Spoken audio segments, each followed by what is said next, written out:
Okay, and we are talking about visible light, so some incoming radiation. When it encounters particulate matter, okay, which is smaller than its own wavelength, significantly smaller than its own wavelength. Okay, so let's say that there is a sort of tiny water molecules. Okay, so there are water molecules in the air. Okay, most of this radiation will pass through unaffected. Okay, now the reason this happens is the same reason why microwaves are able to penetrate through walls and so on, because their wavelengths are sufficiently large enough to pass over or pass through these barriers without being affected much. But what happens if the size of these particles start increasing?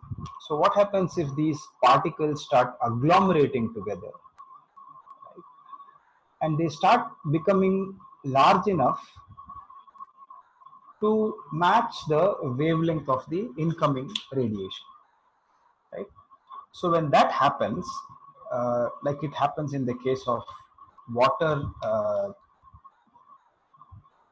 vapor, that is, yeah, I shouldn't say vapor, but say something like clouds, okay, which are large agglomerations of water molecules in the atmosphere, or for that matter, particulate matter, dust, dust particles which go up into the atmosphere as a result of, let's say, our activities like pollution and so on. This famous thing of uh,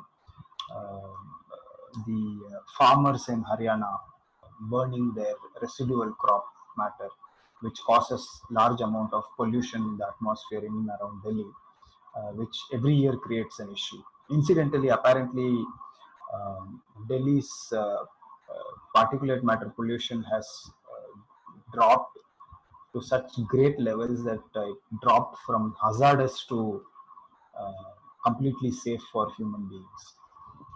So the lockdown has its own good effects. So when this happens, when the particles of the medium are fairly large in comparison to the wavelength of the incident light, then a curious thing happens.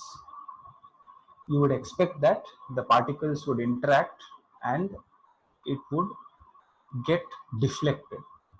Okay, so you can imagine that when this wave hits this, there would be some deflection. Okay, some deflection.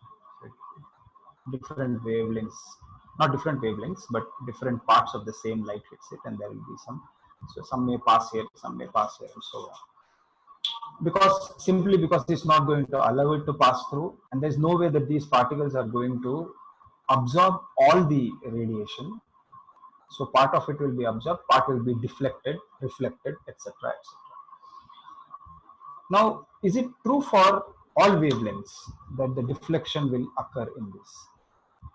I hope I'm getting the wavelengths kind of more or less right. What about if it's purple? What about if it's blue? What about if it's green? Right? Then it so happens that the intensity of the scattered light, okay, depends upon the wavelength. So this is a phenomena that is well observed, and it so happens that the intensity of scatter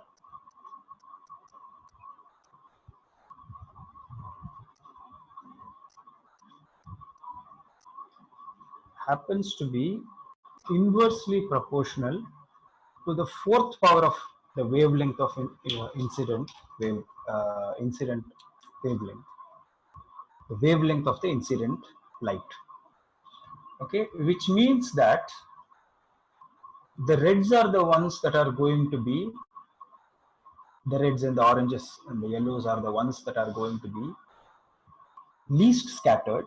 The intensity of light is going to be least scattered. The probability of that happening is going to be low, and the probability of the blues and the violets to be scattered are going to be much higher.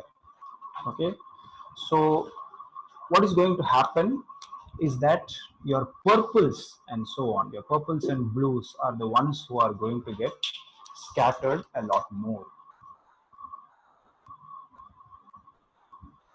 Okay, than the reds and the greens. The reds and the greens and the oranges are less likely to be scattered, and so they may pass through more or less unmolested.